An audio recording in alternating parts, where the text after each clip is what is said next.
salut les amis, salut les potos, salut à tous mes abonnés, bienvenue à ce nouveau numéro d'information sur votre chaîne des sports préférés. Alors les potos, tout à l'heure, nous allons donner les résultats de tous les grands matchs de ce week-end concernant les 5 grands championnats européens. Les potos, ce n'est nulle part ailleurs si ce n'est que sur Viking Débrief.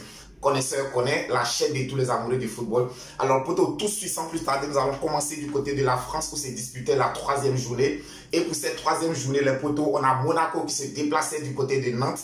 Match nul entre les deux formations sur le score de 3 buts partout. Les potos, il faut dire qu'en ce moment, Monaco occupe la tête du championnat avec 7 points, c'est-à-dire 2 victoires et un match nul en 3 rencontres.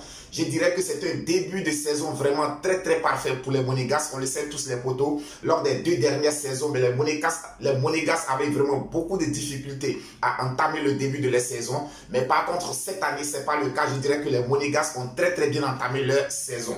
Ensuite, les potos, nous avons l'Olympique de Marseille qui recevait Brest.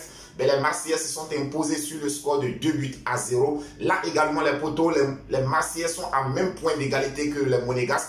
Donc Marseille est premier ex-aequo également avec 7 points. Je dirais là également aussi que c'est un bon début de saison pour les Marseillais. Tout simplement, on espère que Pierre-Emerick Aubameyang et ses coéquipiers continueront sur cette lancée. Les potos, toujours du côté de la France, nous avons le Paris Saint-Germain qui recevait Lens. Il faut dire que c'était le duel des Européens. L'année dernière, Lens avait été le dauphin de Paris Saint-Germain. Et cette rencontre était vraiment particulièrement attendue du côté de la France. Et là, les Parisiens ne se sont pas loupés les poteaux. Ils sont venus à bout de Lens FC sur le score du Racing Club de Lens, disons, sur le score de 3-1. Les potos, au cours de cette rencontre fait marquant, Kylian Mbappé a encore inscrit un doublé. Je dirais que le natif de Bondy aujourd'hui prouve que oui, effectivement, le Paris Saint-Germain dépend à 90% de lui. Les potos, étant ancien footballeur, c'est vraiment compliqué, c'est difficile pour moi de le dire qu'une équipe peut dépendre d'un seul joueur. Mais du côté du Paris Saint-Germain, les potos, je pense que la réalité est inévitable. Tout le monde le voit, tout le monde le constate. Un Paris Saint-Germain sans Kylian Mbappé n'est pas pareil qu'un Paris Saint-Germain avec Kylian Mbappé. Donc au Parc des Princes, je dirais que les protégés de Luis Enrique se sont imposés sur le score de 3-1. Il faut également noter qu'au cours de cette rencontre, les potos, Marco Asensio a inscrit son premier but de la saison avec le Paris Saint-Germain. C'est vraiment des très bonnes nouvelles et on espère tout simplement que Marco Asensio se portera très bien du côté de Paris. Ensuite, les potos, nous avons Rennes qui recevait le Havre. Match nul entre les deux formations sur le score de 2 buts partout. Les potos, nous avons Lorient qui recevait Lille. Large victoire des Lorientais aux dépens des Lillois sur le score de 4-1. Nous allons tout de suite atterrir du côté de l'Espagne également se disputer la 3e journée en Liga. Et il faut dire que le Celta Vigo s'est incliné face au Real de Madrid sur le score de 0-1. Les potos, je dirais que le Real de Madrid entame cette début de saison tout comme l'année dernière. On se souvient tous les potos, l'année dernière, le Real de Madrid avait disputé ses 3 premiers matchs de la saison en dehors du Santiago Bernabéu et les Madrilènes s'étaient imposés. Mais cette année également c'est pareil. Le Real de Madrid a disputé tous ses 3 premiers matchs de la saison en dehors du Santiago Bernabéu et les Madrilènes ont fait un parcours sans faute 3 sur 3. Donc actuellement avec 9 points, le Real de Madrid occupe la tête de la Liga. Les potos également fait marquant du côté du Real de Madrid, je l'avais déjà signifié. Jude Bellingham est inarrêtable du côté du Real de Madrid. Oui, il a encore une fois de plus été le sauveur du Real de Madrid face au Celta Vigo dans un match vraiment compliqué pour les Madrilènes parce que c'était difficile pour les Madrilènes de trouver une faille dans la défense très bien organisée du Celta Vigo. Alors il a fallu s'en remettre à l'international anglais sur une tête plongée, un coup de tête plongeant afin de pouvoir permettre aux Madrilènes d'obtenir les 3 points de la victoire. Les potos, les mauvaises nouvelles s'enchaînent pour le Real de Madrid. Il faut également dire qu'au cours de cette rencontre, Vinicius Junior est sorti sur blessure. Je dirais que l'infirmerie du Real de Madrid n'arrête pas de se remplir, mais pas de se remplir de n'importe quel joueur. Des joueurs vraiment stars, des joueurs vedettes de l'effectif de Carlo Ancelotti. Les potos, on le sait tous, vraiment actuellement, concernant les blessures, c'est vraiment très compliqué du côté du Real de Madrid. Je voudrais aussi au cours de cette rencontre parler de Rosselló. Il faut dire que la blessure de Vinicius Junior a permis à Rosselló d'entrer un peu plus tôt dans la rencontre. Déjà à partir de la 18e minute, Rosselló est entré en lieu place de Vinicius Junior. Malheureusement, l'attaquant espagnol n'a pas pu s'imposer. L'attaquant espagnol, selon moi, n'a pas été convaincant les potos. On sait qu'au Real de Madrid, les places s'arrachent. Au Real de Madrid, les potos, c'est difficile, surtout quand tu viens d'arriver. La première saison est vraiment très compliquée. Et pour moi, je pense que Rosselló avait là l'occasion de convaincre ses dirigeants, de convaincre les Madrilènes que oui, il mérite de porter ce maillot blaugrana et ce maillot du Real de Madrid. Oui, Rosselló avait là la possibilité, il avait l'opportunité de convaincre son entraîneur pour lui dire oui, il mérite une place de titulaire au sein de cette équipe. Ben, malheureusement, les potos, tout le temps que Rosselló aura passé sur le terrain, en tout cas selon moi, ben, ses déplacements n'étaient pas tranchants, ses appels de balles n'étaient pas tranchants, il était même difficilement trouvable par ses coéquipiers. Il était vraiment difficilement trouvable par ses coéquipiers. Heureusement pour lui, heureusement que ben, le but du Real de Madrid arrive sur une déviation de sa part, ce qui permet à Jude Bellingham de pouvoir scorer pour le Real de Madrid.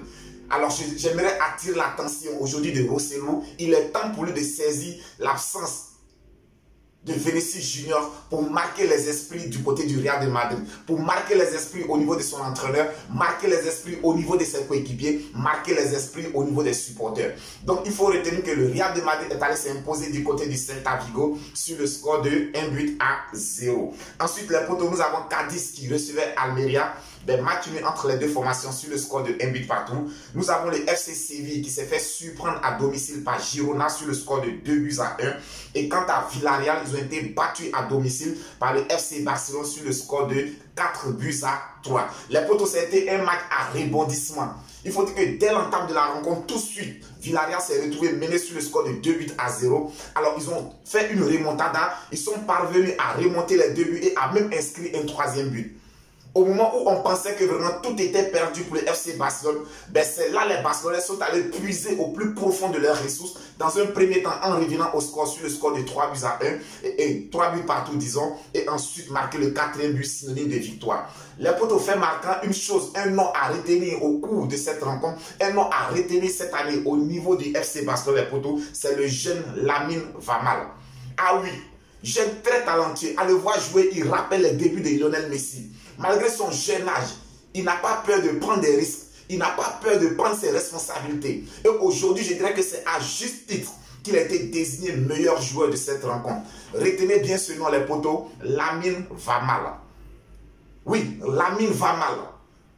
Yamal, les potos. Mais sur le terrain, il va très bien. Sur le terrain, il s'appelle Lamine va très bien. Sinon, son nom, c'est Lamine Yamal.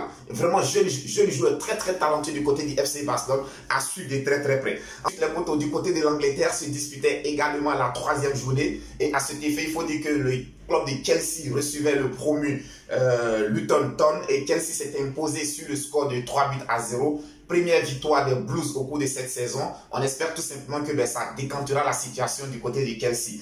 Quant à Tottenham, ils sont allés s'imposer sur le score de 2-0 sur la pelouse de Bournemouth.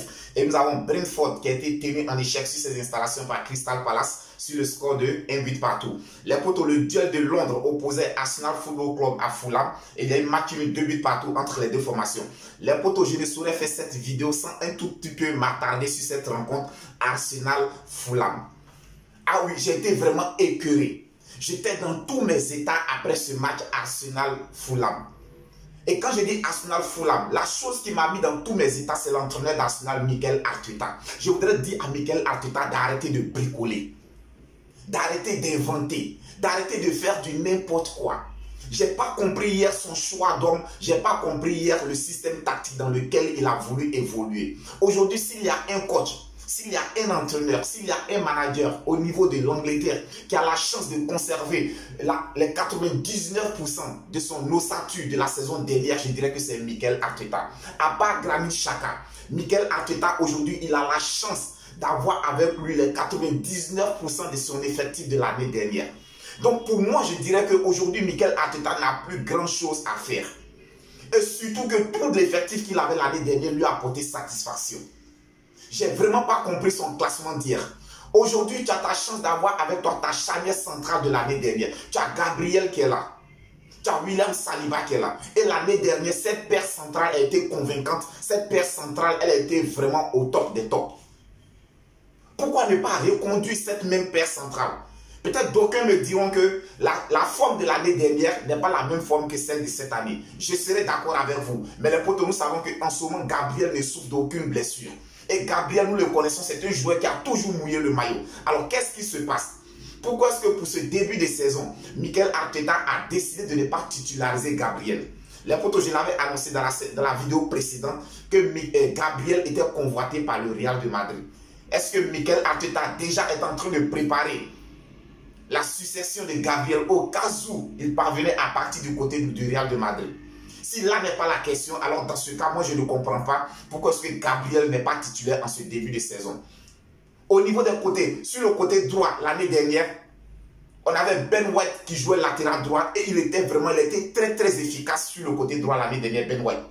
On a vu sa complicité, sa complémentarité entre lui et Bukayo Saka. L'année dernière, je dirais que ce duo a fait beaucoup mal aux adversaires de Arsenal sur le côté droit. Bukayo Saka, Ben White ont fait vraiment du tort à leurs adversaires. Et c'était pareil de l'autre côté, Zinchenko et Martinelli. L'année dernière, l'arrivée de Zinchenko a permis à Martinelli de se surpasser et d'être parmi les buteurs d'Arsenal. Aujourd'hui, Zinchenko est là. Pourquoi le mettre sur le banc de touche alors qu'il ne souffre d'aucune blessure? Pourquoi débuter la rencontre avec Thomas Partey en tant que latéral droit? Pourquoi Thomas Partey débute en tant que latéral droit alors que tu as Ben White qui est là? Alors que tu as Gabriel qui est sur le banc de touche? Alors que tu as Zinchenko qui est là? Pourquoi débuter avec Thomas Partey en tant que latéral droit? Moi, je n'ai vraiment pas compris ce choix. Je n'ai vraiment pas compris ce choix tactique de la part de l'entraîneur de Arsenal. Au niveau de la pointe d'attaque, il a titularisé Leandro Trossard. Alors que nous avons le jeune Nketiah qui est là sur le banc de touche. Nketiah en ce moment qui réalise un début de saison vraiment exceptionnel. Il réalise un début de saison exceptionnel. Pourquoi mettre Nketiah sur le banc de touche? Heureusement pour Mikel Arteta, qu'à la pause, il s'est ressaisi dans les vestiaires et il a opéré le plus vite possible les changements qu'il fallait. Et ça s'est tout de suite ressenti sur le terrain. Lorsque Zinchenko est entré, lorsque Nketiah est entré, on a vu tout de suite les changements que cela a apporté dans le jeu d'Arsenal. Fabio Vieira, lorsque tous ceux-là sont entrés, on a vu tout de suite, Arsenal s'est montré dangereux, Arsenal s'est montré tranchant, Arsenal a pu égaliser et même prendre l'avantage. Mais malheureusement, ils se sont fait rejoindre dans les tout derniers instants de la rencontre. Et ça aussi, c'est quelque chose qu'il va falloir revoir du côté d'Arsenal. Donc, ce qu'il faut noter, les potos, le duel de Londres entre Arsenal et Fulham, c'est soldé par un match nul sur le score de 2 buts partout. Autre rencontre de cette troisième journée, les potos, nous avons Manchester United qui recevait Nottingham Forest. Les Mancuniens se sont imposés sur le score de 3 buts à 2. Là également, le début de rencontre a été vraiment très compliqué pour les Mancuniens qui se sont vus très vite menés au score sur le score de 2 buts à 0. Il a fallu à Manchester United aller chercher dans ses ressources, aller puiser dans ses énergies pour vraiment revenir au score à 2 buts partout et ensuite marquer le troisième but synonyme de victoire. Ensuite, les potos, autre rencontre, on a Everton qui s'est fait surprendre à domicile par Wolverhampton sur le score de 1 but à 0. Il faut dire également, là, c'est le pire début de saison de Everton depuis plusieurs dizaines d'années. Il y a très longtemps de cela, Everton n'avait jamais débuté une saison par 3 défaites consécutives. Et cette année, je dirais que Everton plonge encore à nouveau dans la crise. L'année dernière, c'était déjà dans la crise et qui avait suscité le limogeage de son ancien entraîneur. Mais je dirais que cette année, c'est encore pire parce que débuter avec 3 défaites d'affilée, Everton n'est pas loin de se sortir de la crise. Ensuite, quant à Sheffield United recevait Manchester City, les Citizens se sont imposés du côté de Sheffield United sur le score de 2 buts à 1. C'est une rencontre vraiment difficile pour le champion en titre anglais. Mais comme on le sait tous, avec les protégés de Pep Guardiola, tant que la rencontre n'est pas terminée, les potos, ils vont jamais s'avouer vaincus. C'est vrai que Pep Guardiola était absent parce que là, il vient de se faire opérer au niveau du dos. Il était absent sur la pelouse. Mais il faut dire qu'il est resté en contact, en communication permanente avec son adjoint. Il a donné les instructions. C'est lui qui donnait les instructions. C'est lui qui disait tout ce qu'il fallait faire. Et bien, de loin, Pep Guardiola a néanmoins pu avoir la victoire. On espère tout simplement que cette victoire lui permettra de retrouver le plus tôt possible sa santé. Ensuite, quant au duel des duels de cette troisième journée, les potos, c'était Newcastle qui recevait Liverpool. Et il faut dire que Liverpool est allé s'imposer sur la pelouse de Newcastle sur le score de 2 buts à 1. Les potos, c'est une victoire vraiment particulière parce que Liverpool encaisse le premier but et après avoir encaissé le premier but, dès la première minute, la première mi-temps, disons, Liverpool s'est retrouvé réduit à 10 contre 11. Donc en seconde mi-temps, Liverpool a carrément disputé la seconde mi-temps à 10 contre 11. Et c'est étant réduit à 10 contre 11 les poteaux, on a vu aujourd'hui une autre facette de cette équipe de Liverpool. Oui, le caractère que Jürgen Klopp a inculqué à ses joueurs. On a vu un Liverpool qui allait chercher. J'ai senti sur cette équipe qu'elle voulait vraiment cette victoire. Malgré qu'ils étaient 10 contre 11, mais on a vu les joueurs de Liverpool se battre sur tous les ballons. Se battre dans tous les duels, ils étaient présents. Et les poteaux, le football ne ment pas. Le football ne ment pas. Et aujourd'hui, grâce à la recrue phare de la saison dernière qui n'avait pas pu s'imposer, Darwin Núñez, aujourd'hui il a fait un doublé. Et ce doublé a permis au reste de Liverpool de prendre le dessus sur Newcastle dans un match vraiment difficile, dans un match très compliqué. Liverpool s'impose face à Newcastle sur le score de 2-1. Ensuite, les poteaux du côté de l'Italie, c'était la deuxième journée. Il faut dire que le promis Frosinone a créé la surprise en battant l'Atalanta sur le score de 2-1. Nous avons Monza également qui a pris le dessus sur Empoli 2-0. Et quant à l'AS Roma, ils sont allés s'incliner du côté de Hellas Vérone sur le score de 2-1. L'AC Milan n'a pas fait de dentelle devant le Torino, 4-1 en faveur de Milanais. Et les poteaux, il faut dire que suite et fin de cette deuxième journée du côté de l'Italie, ce sera pour le lundi à partir de 19h45. Nous avons Cagliari qui recevra l'Inter de Milan. Les poteaux, ensuite nous allons terminer cette vidéo du côté de l'Allemagne. En Allemagne, se disputait également la deuxième journée. Il faut dire que le RB Leipzig a largement battu Stuttgart sur le score de 5-1. Quant à Cologne, ils se sont inclinés à domicile face à Wolfsburg sur le score de 2-1.